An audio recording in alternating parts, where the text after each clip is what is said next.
UPPL सरकार फैदों UPPL सरकार फैनायनि उननिफ्राय जेरैबायदि जोंनि ओनसोलफ्रा गोलैसोदों बेखौ रायजो राजाफ्रा नुबाय थादों ओंखायनो आसा खालामदों फैबाय थानाय दिनाव बिपिएफआ निश्चय माने पावाराव फैगोन आरो जोंनि गभर्नमेन्टनि सायाव माने डिसिसन लागोन ओंखायनो बिटिआर सुक्तिखौ दिनै 5 बोसोर सुक्तिखारिफ्रा दिनै मावनो हायाखै कलेज जोंनो नांगौ बेखौ जों बानायखानांगोन नङा होमब्ला सेंग्राफोरखौ जों रिहेबिलिटेसन नांगौ बेखौथ' होखानांगोन माखासे स्कुलफोरखौ जों प्रभिन्सियेलाइज खालामनांगौ बेखौथ' जों होखानांगोन बेखौ जों मावखानांगोन दिनैनि थारिखआव जों बुंनांगोन मानोना जों गावबागाव मोनसे राजनिति दलाव थानाय हिसाबै गावनि राजनिति दलखौ फैबाय थानाय बिसायख'थियाव जों देरहानो हागोन आरो रायजो राजाया बेसेबां फोथायगोन बिनि सायाव दिनै जों गावनि खामानिखौ जों मावबाय थादों नुनो मोनदों दानि बिटिआर गभर्नमेन्ट बिथांमोना जिबायदि खोथा बुंदों आरो जिबायदि बिथांमोना दिनै आवगायबोदों सुबुं माहारिनि गेजेराव बिटिसिनि रायजो राजानि गेजेराव बिथांमोना गोबां खोथा होदोंमोन गोबां बाथ्रा होदोंमोन दिनै रायजो राजाफ्रा नुदों रायजो राजाफ्रा बिजिरदों बिथांमोना दिनैसिमबो बिटिआर सुक्ति खालामखांनायनि उनाव बिटिसिखौ मोजाङै बिथांमोना दिनैसिमबो सालायनो हायाखै मानोना जिबायदि धरनाव थाखा फैदों जिबायदि धरनाव बिथांमोना बिटिसिखौ सालायनांगौमोन आरो जेरैबायदि रायजो राजाफोरनो बिथांमोना जितु आसा होदोंमोन जितु मिजिं होदोंमोन दिनै बिथांमोना दिनै मोगथाङाव जेबो खामानि मावफुंनो हायाखै नंखायनो सम सफैब्ला बिनि सायाव रायजो राजाफ्रा बेखौ बिसार लागोन आरो नंखायनो दिनै आसा खालामदों जे फैबाय थानाय दिनाव जों आसा मोनसे खालामदों जे बिपिएफआ निश्चित गभर्नमेन्ट फैगोन ना माने सियर जाना दं मानोना जों जेब्ला रायजोनि खाथियाव थाङो रायजो राजाफ्रा थांनाय समफ्राव जेरैबायदि बिपिएफनि सायाव जि बाथ्राफोरखौ दिनै कुइसन लाबोयोमोन दिनै बिपिएफनि सायाव जिथु खामानि मावजानो लुगैदोंमोन नाथाय बिपिएफखौ दिनै बिथांमोना सोंखारिनायाव गैला बिपिएफखौ जेसेबां हायो माने वेलकाम खालामदों मानोना तुलनामूलक भाबै जों नायदों जे थांनाय 15 बोसोर बिपिएफआ दिनै रायजो राजाफ्रा भट होनानै देरहानाया 15 बोसोर 3 बोसोर माने इन्टारिम खालामदोंमोन गासै 17 बोसोर जादों खिन्थु दिनै 15 बोसोराव दिनै बिपिएफआ जथेस्थ मावदों माखासे ओनसोलनि जिबायदि थासारिया दिनै नोंथांमोना नुनो मोनदों 17 बोसोराव जिबायदि दिनै जोंनि गोलैसोना ओनसोलमोन आरो बे गोलैसोनाय ओनसोलफोरखौ साংবিधानिक भाबै जेरै कनस्टिटिउसनेलि 6 शिड्यूलनि प्रभिजनजों दिनै दाजानाय मोनसे बिटिसिआ दिनै गोबां मोनसे जौगानायनि हाबाफारि लानानै खामानि मावनो हादोंमोन नाथाय जेब्ला माने इउपिपिएल सरकार फैदों इउपिपिएल सरकार फैनायनि उननिफ्राय जेरैबायदि जोंनि ओनसोलफ्रा गोलैसोदों बेखौ रायजो राजाफ्रा नुबाय थादों ओंखायनो आसा खालामदों फैबाय थानाय दिनाव बिपिएफआ निश्चय माने पावाराव फैगोन आरो भिजन डकुमेन्ट्सआ थाखागोन मानोना बिथांमोना जितु भिजन डकुमेन्ट्स खालामनानै जिबायदि खोथा बुङो दिनैनिल' खोथा नङा बिथांमोना दिनै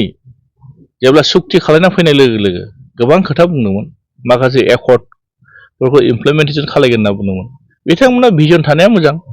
जों माने बिथांमोननि भिजनखौ मावनांगोन भिजनखौ बिथांमोना रिटेनलि बा मोनसे डकुमेन्ट्स आकारै दोननांगौ जानाय नङा मानोना दिनै नुदों बिथांमोना दिनै भिजना हिसाब गैयै भिजन दिहुनबाय बिथांमोना गोबां मिशन दिहुनबाय नाथाय दिनै मोगथाङाव बेसेबां माने रायजो राजाफ्रा माने बिनि फिथाइखौ मोनजादों ओंखायनो जों बुंनो नागिरनाया नैबेसो नोंथांमोना मोजां मोजां सिमां नु मोजां मोजां भिजन दिहुन मोजां मोजां डकुमेन्ट्स दिहुन नोंथांमोना खिन्थु दिनै रायजोनि माने उपकार जानांगोन दिनै मोगथाङाव 5 बोसोर दिनै आगान होबाय बिटिसि सरकारा कमप्लिट 4 बोसोर थांबाय दिनै बिथांमोना दिनै मा मावनो सुक्तियाव मोनखानाय माखासे दफाफोरनि गेजेरजों जेरैबायदि इमप्लिमेन्टेसन खालामनांगौमोन बेखौ बिथांमोना मावनो हायाखै हरनाय फैसाखौबो बिथांमोना टाइमलि दिनै खरसा खालामनो हायाखै जायफोर दिनै आन्दोलनकारि बिथांमोनखौनो दिनै बिथांमोना संस्थापन होनो हायाखै अब्ला बिथांमोननि बे भिजनआ दिनै डकुमेन्ट्स जितु भिजन डकुमेन्ट्स बिथांमोना जितु दिहुनदों बे बेसेबां साक्सेस जागोन नोंथांमोनानो बिजिरबानो जाबाय ओंखायनो आसा खालामदों बिथांमोननि साननाया बिराद गिदिर खिन्थु बिथांमोना बास्तबाव मावनो हायाखै मानोना बिथांमोननि गोसोआ फिसा बिथांमोननि गोसोआ गुवार नङा जायनि बेलायाव दिनै बिथांमोना खामानि मावनो हायाखै आरो बेखौ जों नुदों आरो बेखौ रायजो राजाफ्रा निश्चय बेखौ बिनि सायाव बिजिरगोन फैबाय थानाय 2025 मायथाइयाव बिपिएफआनो गभर्नमेन्ट फैगोन बेखौ रायजो राजाफ्रा निश्चित बेखौ नोंथांमोनाबो मिथिखागौ ओंखायनो दिनै नुदों जे बिटिआर सुक्तिजों दिनै बेसेबां फिथाइ थायदों बिटिसिनि रायजो राजाफ्रा दिनै बेसेबां लाब जादों नोंथांमोना नुदों दिनै मार्केटआव थां जायफोर बेपारि जायफोर बिजनेसमेन बिथांमोनाबो बुंदों दिनै बाजाराव दिनै फैसायानो गैला मानो गैला बिथांमोना जितु खोथा होदोंमोन थारमाने गभर्नमेन्टनि रं डिसिसननि थाखाय गभर्नमेन्टनि मोजां सालायनो रोङैनि थाखाय दिनै रायजो राजाफोरनि आखायाव दिनै गोबां माने थाखा फैसा गैला दिनै गामियाव थां गामिफ्राव थांबाय दिनै जिबायदि बिथांमोना दिनै खोथा होदोंमोन दिनै जेबो खामानि मावनो हायाखै लामा मोजां मावनो हायाखै बिथांमोना कलेज इउनिभार्सिटिनि खोथा बुंदोंमोन माखासे भेन्सार स्कुलखौ बिथांमोना प्रभिन्सियेलाइज खालामनायनि खोथा बुंदोंमोन दिनै गंसेबो स्कुला दिनै प्रभिन्सियेलाइज जायाखै अन समाव माखासे स्कुलफोरखौ दिनै एलपि स्कुलफोरखौ बिथांमोना एमालगेसन खालामनानै दिनै माखासे स्टुडेन्टफोर गैया खालामनो नागिरदों ओंखायनो दिनै माखासे जोंनि गार्जेनफोरनि आखायाव माखासे रायजो राजाफोरनि आखायाव दिनै थाखा फैसा गैला थारमाने सरकारनि भुल डिसिसननि थाखाय मानसिफोरनि आखायाव दिनै फैसा गैला बेफोर जाहैदों मा दिनै रायजो राजाफोरखौ फस्थायबाय थादों ओंखायनो आसा खालामदों जाहाथे बेनि सायाव निस्सय रायजो राजाया डिसिसन लागोन आरो जोङो खावलायगोन बिथांमोना सुक्तिखारि सासे आन्दलनकारिनि दैदेनगिरि आरो बिथांमोना सासे नेता आरो सुबुंनि गेजेराव दिनै बिथांमोना सिनायजानाय सासे आरो सुक्तिखारि हिसाबै दिनै दफाफोरखौ इमप्लिमेन्टेसन खालामनांगौ मानो खालामनो हायाखै बिथांमोननि दुर्बलता थारमाने बिथांमोना मावनो रोङाखै दिनै नोंनो होखानाय सुक्तिनि गेजेरजों फैनाय दफाफोरखौ दिनै माने इमप्लिमेन्टेसन खालामनो हायाखै बाउन्डारि दिनै बिथांमोना एक्सटेनसन खालामनो हायाखै 60टा गामि दिनै जाबाय होननानै बिथांमोना डिक्लेयार खालामदोंमोन दिनै बे 60टा गामियाव बबे जिल्लानि सिङाव गोलैदों बबे एडमिनिस्ट्रेटिभआ दिनै बेखौ कन्ट्रल खालामदों दिनै बिथांमोना बेखौबो क्लियार नङा दफायाव फैनाय माखासे दिनै बर' लाइमोनफोरनो पारामिलिटारि दिनै रिक्रुटमेन्ट खालामनायनि खोथा बुंदों दिनै बिथांमोना बेखौबो खालामनो हायाखै 1500 कोटि थाखा दिनै हरबाय होननानै बुंदों बिथांमोना थांनाय माबायाव जों नुदों बड'लेण्ड महा उत्सव जेब्ला दिल्लीयाव बिथांमोना दिनै प्रग्राम खालामहैदोंमोन बेहाय दिनै भारतनि प्राइम मिनिस्टार नरेन्द्र मदि बिथाङा जिथु फैसाखौ हरबाय होननानै डिक्लेयार खालामदों हरदों दिनै बिथांमोना खरसा खालामनो हायाखै अ रायजो राजानि गेजेराव दिनै बबेयाव खामानि मावदों बिथांमोना फैसा हरसेयावबो बिथांमोना दिनै माने खामानि मावनो हायाखै थारमाने बिथांमोना अलरेडि फेलार बेखौसो फोरमायगोन ना दिनै जायफोर आन्दलनकारि गोबां जोंनि उन्दै सेंग्राफ्रा हाजिरा मावलाबायनानै थेला नारलाबायनानै गावनि गथ' गथायखौ गारना दिनै बेंगलर मुम्बाइ बेफोराव दिनै हाजिरा मावनो गोनां मानो जादों थारमाने बिथांमोना दिनै जायफोर आन्दलनकारि बिथांमोनखौबो दिनै सुबिदा होनो हायाखै जायफोर दिनै आन्दलनकारि दिनै जेलाव दं फाउन्डार रन्जन दैमारिजों लोगो 2025 मायथाइयाव जुदि बिपिएफ गभर्नमेन्ट फैयोब्ला सुक्तिनि दफाफोरखौ जेरैबायदि माने इमप्लिमेन्टेसन खालामनांगौ इमप्लिमेन्टेसन खालामनो गोनां जिथु नुदों माखासे अलरेडि मावखाजोब्बाय आरो दिनैनि थारिखआव माखौ इमप्लिमेन्टेसन खालामगोन जोंहा मावनांगौखौ मावगोन कलेज जोंनो नांगौ बेखौ जों बानायखानांगोन नङा होमब्ला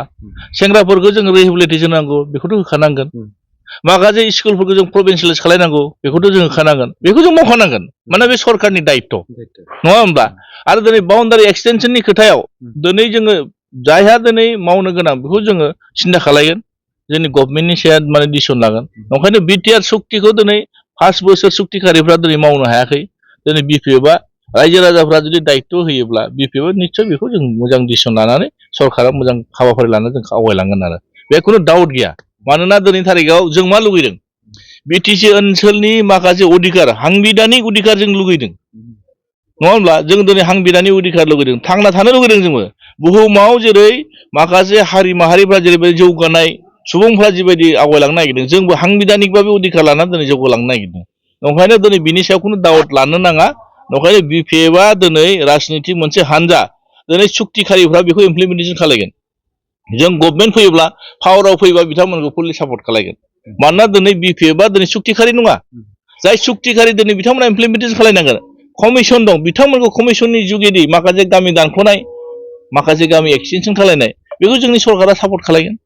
आरो बिथांमोननि मावनायनि सायावसो माने सोनारगोन दिनै बिथांमोना दिनै मावनो हायाखै जों बिपिएफआ बेखौ फुललि सापर्ट खालामनानै माबायदि खामानि मावनांगौ बेखौ समाव बिनि समनि फिथाइखौ जों समाव दिहुननानै होगोन आरो ओंखायनो दिनै जों गभर्नमेन्ट दिनैसिमबो जों बिनि सायाव डिसिसन लायाखै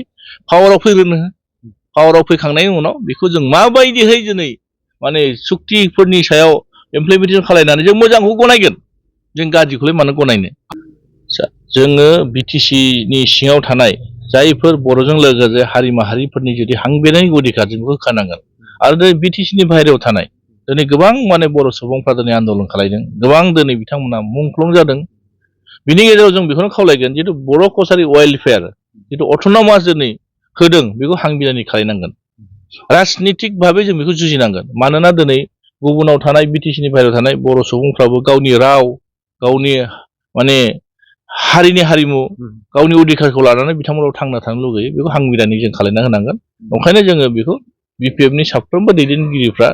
माने मोजाङैनो बिनि सायाव गियान दं बेखौ माबायदि खालामनांगौ पावाराव फैब्ला बिनि सायाव जोङो रायजो माने आसाम सरकार आरो भारत सरकारखौ नारसिननानै जाहाथे बिथांमोनखौबो हांबिधानिक अधिकारनिफ्राय जाहाथे बन्सित जायैबायदि जों खामानिखौ मावगोन आरो थेंक इउ। Thank you.